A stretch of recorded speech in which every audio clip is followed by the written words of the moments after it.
Hey option traders, for today's trade we're looking at an option trade known as a covered call in Starbucks. With the markets currently looking increasingly volatile, investors might be interested in generating income rather than capital gains right now.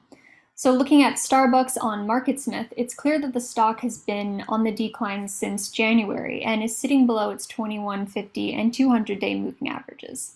The stock is not setting up a new buy point at this time, which means it's less likely to have a meteoric breakout anytime soon.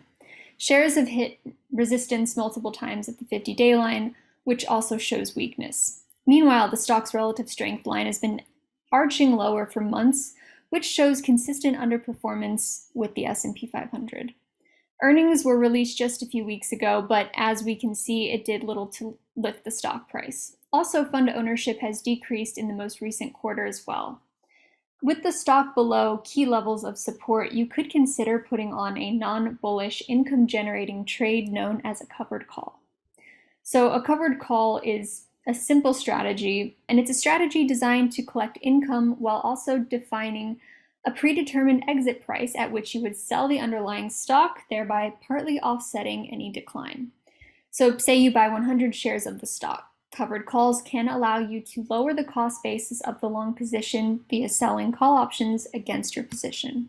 So to refresh anyone, a call option is a contract between a buyer and a seller to purchase a specific stock at an agreed upon price known as the strike price, up until a defined expiration date.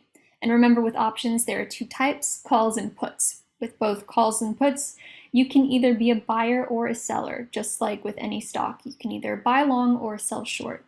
To set up a covered call, you'd simply need to first buy shares of the underlying stock, then become the seller of the call option on the stock, collecting income to offset your cost basis.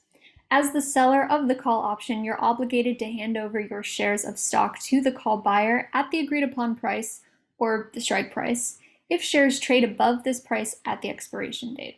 In exchange for this, the buyer of the contract pays you a premium.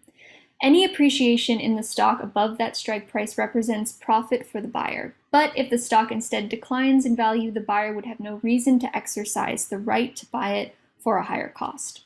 In this case, they'd likely just allow the contract to expire and lose the premium paid. Depending on the option, you could have a number of expiration dates and strike prices to choose from. This, incidentally, is one of the great strengths of options. Options provide us with choices, and investors can analyze a variety of different criteria to determine which is going to best fit their needs. Investors must understand that time is a double-edged sword, especially for the buyer. Option contracts decrease in value at an accelerating rate as they get closer to their expiration date. If you're considering putting on a covered call in a given stock, you should first ask yourself, do I believe this stock will trade in a neutral to bullish direction?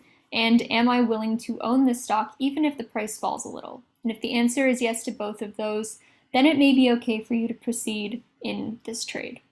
Covered call writing is not simply a buy and hold strategy. It involves a lot of thinking ahead and thinking about future possible scenarios. For example, if the stock price declines, where will you decide to take a loss? The covered call seller bears the risk of any price declines in the underlying stock.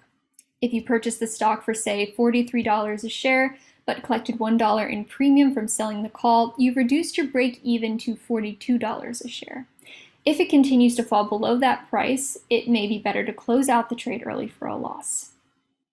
So now that you have a better idea of covered calls, let's take a look at my trading platform and set up a real-life trade together. So here we are on my thinkorswim dashboard, and to set up this trade, you're going to want to type in SBUX, which is the ticker symbol for this stock, and you're going to select covered stock as the spread type if you're using thinkorswim. Make sure that you are in the June 17th expiration date, and our strike prices are listed here. You can scroll up and down for more, but we are looking at the 75 price right here, or the 75 strike, and on this side of the screen we have prices for call options. Simply click on these here and it will pull up a order for you. We're looking to just sell one Starbucks 75 call, the June expiration, and buy 100 shares of Starbucks stock. We're interested in buying 100 shares of Starbucks, which would cost around $7,400. Then a 75 strike call option expiring in June is trading around $2.30, generating $230 in premium. Selling the call option generates an income of 3.2% in just under 1 month, or 39% annualized. That's in addition to the 2.6% annual dividend yield that you may be collecting on the stock. If Starbucks closes above 75 on the expiration date, shares will be called away at 75, leaving the trader with a total profit of $330, which is the gain on the shares plus the $230 option premium received. That rounds out to 4.9% return, or 59% on an annualized basis. The risk with the trade is that the stock might drop, which could wipe out any gains made from selling the call. All right, as always, remember that if you're new to options, make sure you practice with a virtual account before risking any real money. And remember that options are complex and investors can lose 100% or more of their investment. Check out investors.com/options for more option trading tips.